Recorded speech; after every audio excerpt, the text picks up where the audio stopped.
Okay, so we're going to talk about the extended versions of Green's theorem. The theorem, the conclusion itself is no different.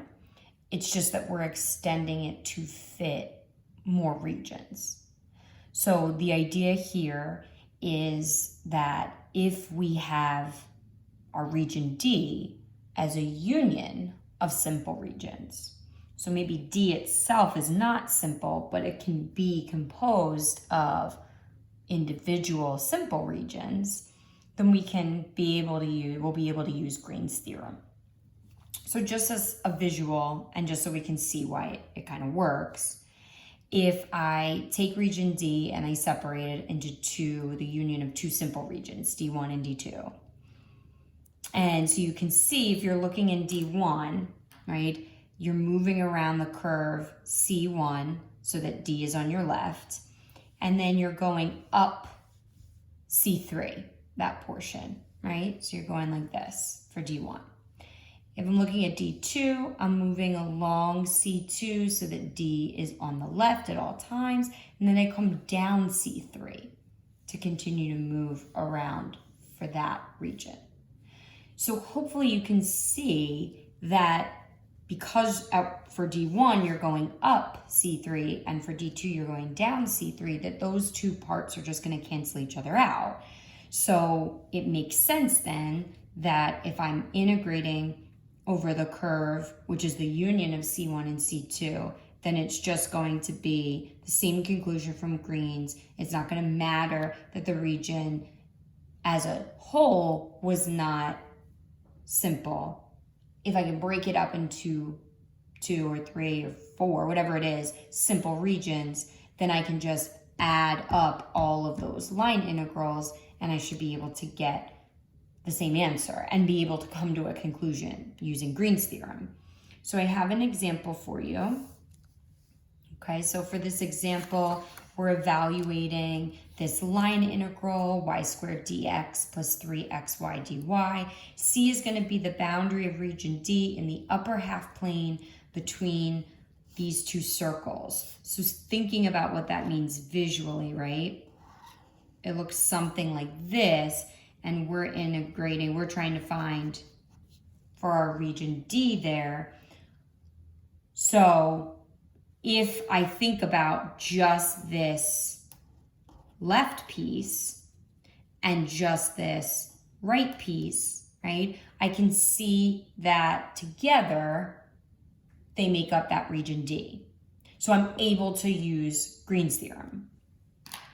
So I'm going to take apart my line integral here. So P of xy is going to be y squared, and Q of xy is going to be 3xy. I'm going to do del P del y, and I get 2y. I'm going to do del Q del x, and I'm going to get 3y. So if I'm trying to integrate over that region D, 3y minus 2y dA,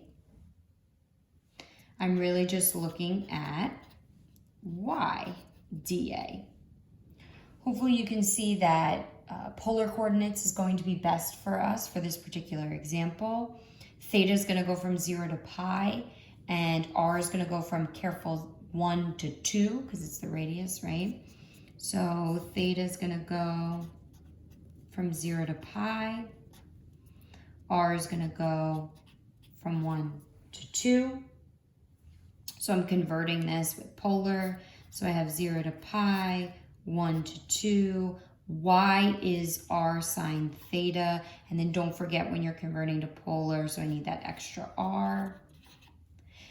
Again, recall that if you have something, if your integrand can be separated into the product of something just involving one of my variables and something just involving the other, that I can split that up. So I'm going to go 0 to pi sine theta d theta times 1 to 2 r squared dr. So when I integrate for sine, I'm going to get a negative cosine theta. I'm going to evaluate that at pi and 0. And when I integrate here, I'm going to get r cubed over 3, and I'm going to evaluate that at 2 and 1. When I do cosine at pi is -1, but then it's times that negative out in front. So it's going to be 1, and then minus negative cosine at 0. So plus, and cosine at 0 is 1. When I plug in 2 here, I'm going to get 8/3 minus, when I plug in 1, I'm going to get 1/3. So I'm going to get 2 times 7/3 or 14/3. You can really start to see where this extension of Green's theorem is valuable when we start to think about regions with holes. So that was something we talked about before, not being able to, deal with these regions that had holes in them. We were super concerned in terms of talking about conservative vector fields and things like that. Green's theorem sort of allows us now to open up the door for these regions that have holes in them, because we can separate those regions so that they become two pieces that do work. So if you notice, this is supposed to be the same region from here to here, okay? All that I've done, because this was a region D that had a hole, is I cut down somewhere where that hole is. You're cutting across in that piece. So that's what I've done here. You can see that where I've separated D into those two pieces, right? So that now I have this region at the top, D1, and you can see as I move around, and D is always to the left as I move around that curve, and then I have D2, right? And D2 is always to the left as I move around that curve.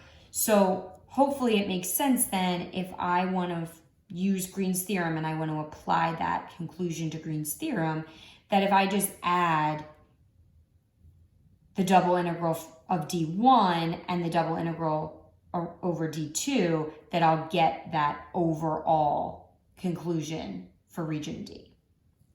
So again, it's allowing us to cut into that hole to use regions that have holes. So we're going to work through this example, and this example might get cut off. So just a fair warning. So essentially what I want to do here, I have a vector field F. I want to show that the work done is 2 pi for every positively oriented simple closed path that encloses the origin.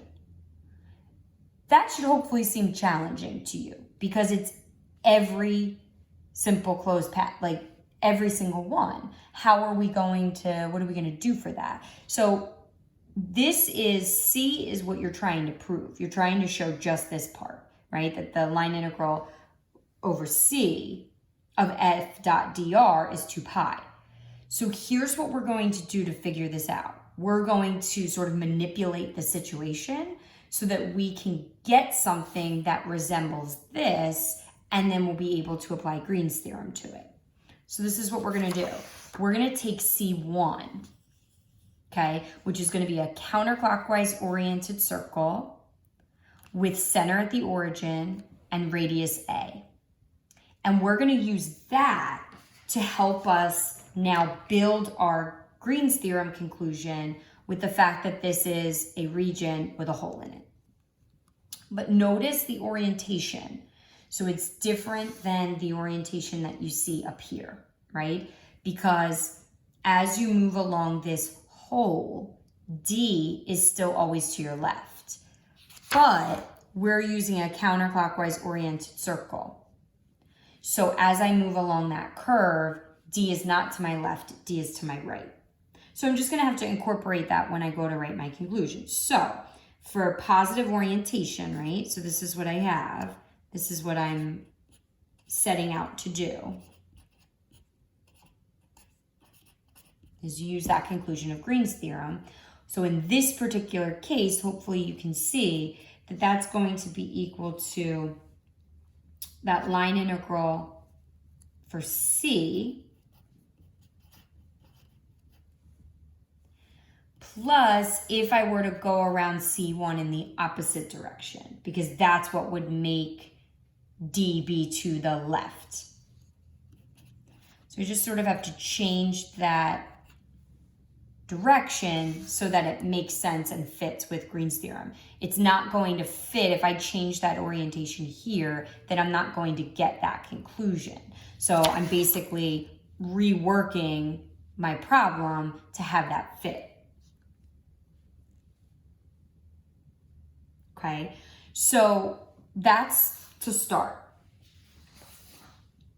What I need to think about is, well, what if I actually were to calculate this? Because I have my vector field.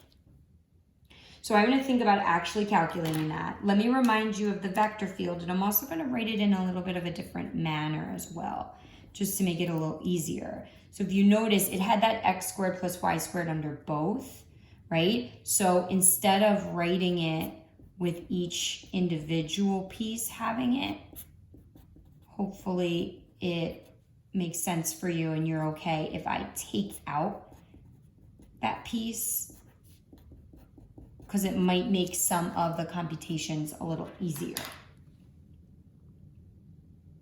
Okay, so I'm going to think about what these things are going to look like, right? Because this is my P and this is my Q, right? So I have P of xy is this negative y over x squared plus y squared. And I have Q of xy is x over x squared plus y squared. And I want to find my derivatives, right? My partials. So I want to find del p del y. Okay, so I'm taking this derivative with respect to y. So I am going to have a quotient rule here, right? Because I do have y on the top and on the bottom, okay? So derivative of the top, which would just be what, -1, right? Times the bottom as it is, minus the top as it is, times the derivative of the bottom. Well, the bottom, this is just a constant, so that's going to be 2y. And that's all over the denominator squared. And I'm just going to simplify that up just a little bit. So what do I have here? I have negative x squared minus y squared plus 2y squared.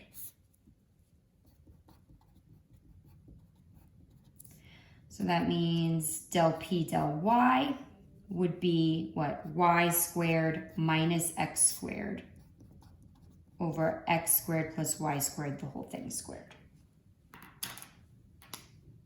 Okay, now I'm going to jump to Q.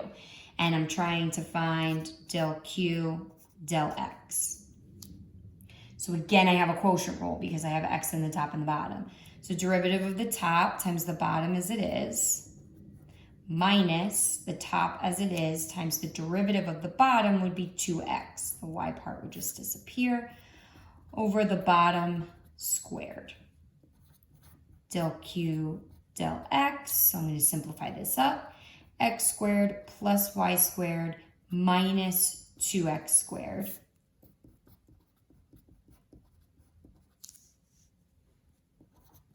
Del Q del X would be what? Y squared minus x squared. If you notice, you get the exact same thing for del P del Y as you do for del Q del X. So what does that mean? Well, when I go to put it in here, I'm going to get something minus itself. So it's just going to go away and I'm just going to get 0. So that means, right, that this, we just went through, found our partials, and determined that this is 0.